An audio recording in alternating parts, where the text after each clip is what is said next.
Perfect.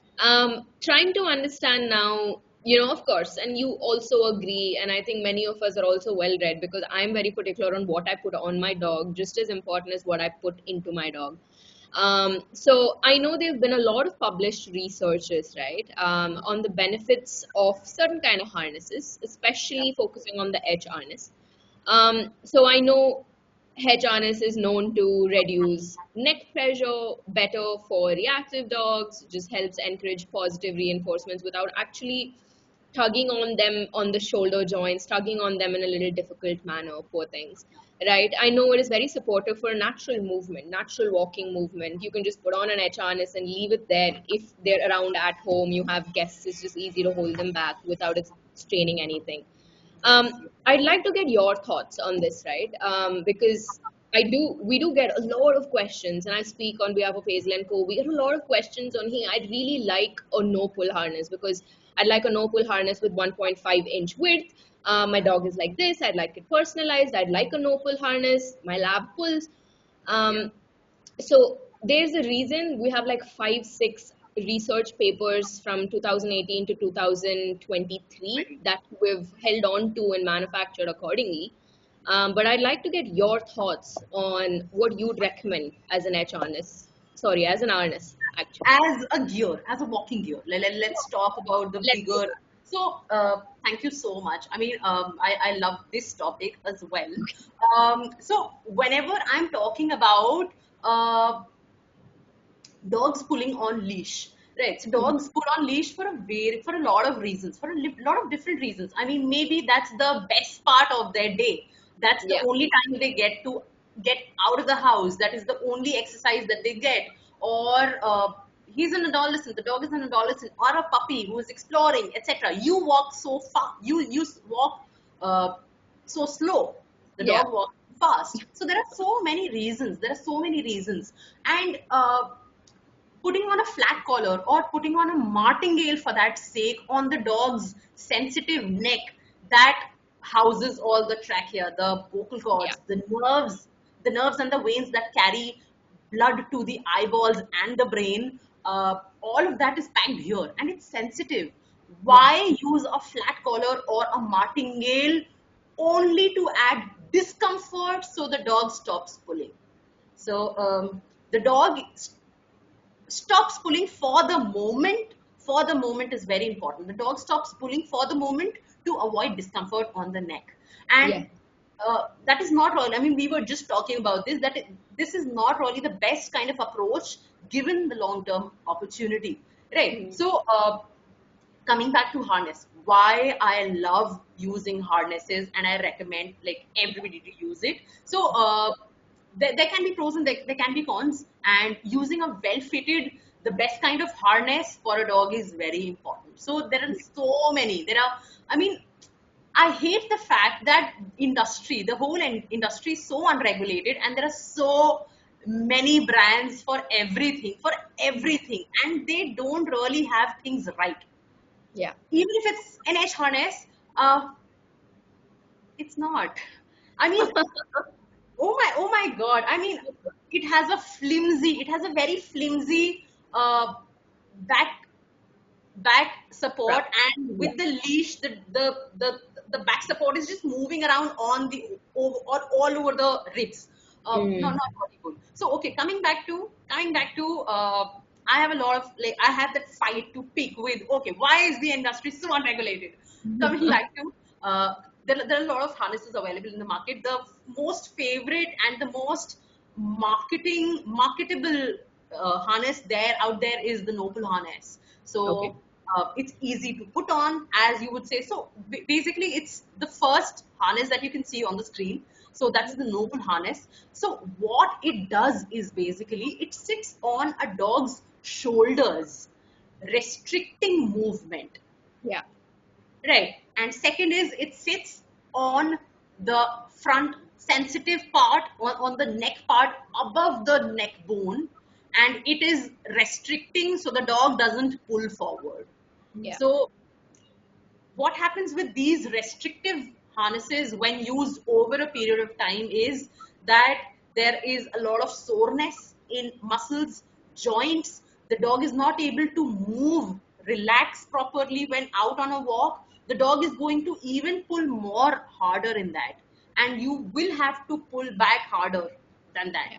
So, no, not really the best kind of uh, enjoyment that I want on a walk. Definitely not.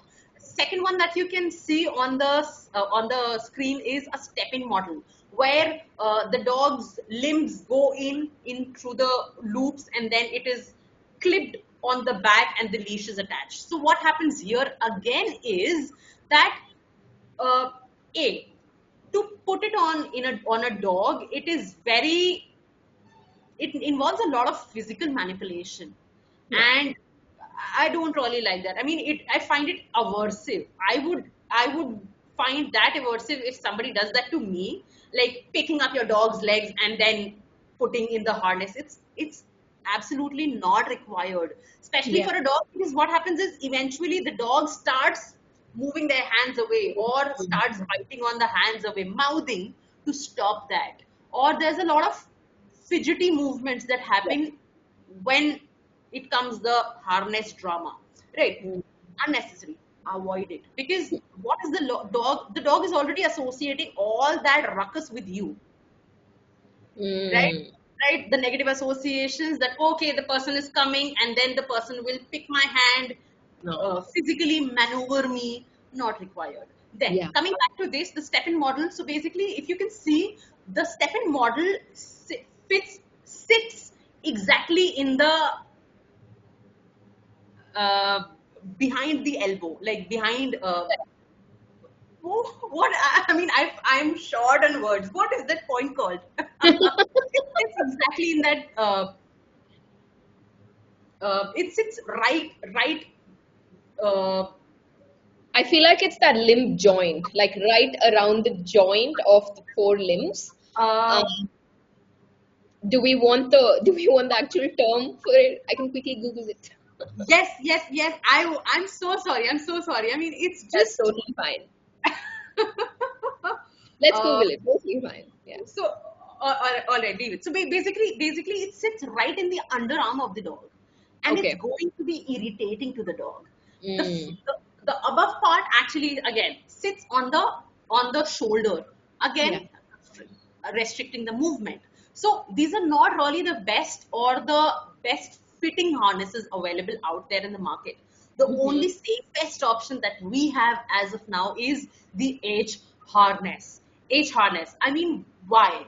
Why does it work? Because so basically, what happens here is if you see both the other harnesses front part. So what happens is the Y of the H harness in front sits on the dog's neck bone here, the bone Mm. part, the bony structure, and does not sit on the muscular part or the softer part of the dog's neck or the thoracic capacity. Right. Mm. Second is it does not sit on the shoulders, the joints, making it non-restrictive. And the third is it does not sit in the elbows. It doesn't sit in the underarm area, creating shuffling, creating friction, not irritating the dog, right? So, hence, this is actually one of the best harnesses available, H harness. Uh, so, yeah, other thing. I mean, I'm not sure if we spoke about this or not because a lot of people think that harnesses cause pulling, Mm. right? I mean, I'm sure it's out there, but harnesses do not cause pulling. They do not cause pulling. Pulling is an operant behavior. The dog learns exactly like sit, Mm. uh, exactly like sit down or mat or Yeah. any other behavior that you teach your dog. So pulling Mm. is exactly that behavior. So think about this: that food appears and the dog starts jumping up. The food is not causing pulling, teaching the dog to jump up, right? Yeah. So that needs to be taught. So why is the dog pulling? We talked about it. That dog is like, okay, wow, so much fun stuff to do. This is the only fun thing that I get. This is the only exercise time that I get. Lots of Mm. stuff that happens. We walk slow, and the areas that we have, the urban areas that we get to walk our dogs in, they're so stimulating. It's just like a small baby watching Cocomelon and not able to shut down, Yeah, right? So, yeah, I mean, that is what happens. So, if you want to change that behavior, don't change the dog, change the environment, yeah, right? I mean, so I think yeah, I think I will stop there with this, but that's okay. Harnesses do not cause pulling. They do yeah. not. I like that you brought that up because we did get a lot of customers request for martingale collars, and we do not make martingale collars. Yes, on special requests, when a specific trainer has recommended a martingale to a pet, is just on a one-off case is what we tend to it. Yeah, But we commercially don't market or produce the martingale collar. But our most requested product has always been the martingale collar. And one of the reasons is no, the harness encourages a pull because it's just comfortably holding my entire dog and keeping them so comfortable to walk. yeah, And yeah, it's just telling them, hey, okay, now that you're comfortable, pull, tug on me, let me just scrape through. And because of which the martingale's a little more of a, I think, not a fear instilling, but a more and corrective accessory. controlling, Yeah, controlling. yeah, I, um, exactly. That is how it works. So yeah, why does it give me better control? Is because it adds discomfort on the neck.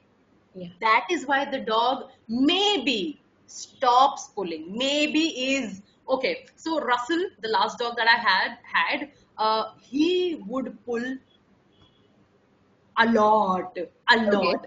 So I sprained my neck. I sprained my legs. I'm so sorry. I sprained my leg. I think 4 or 5 times walking him, and Wow. I tried.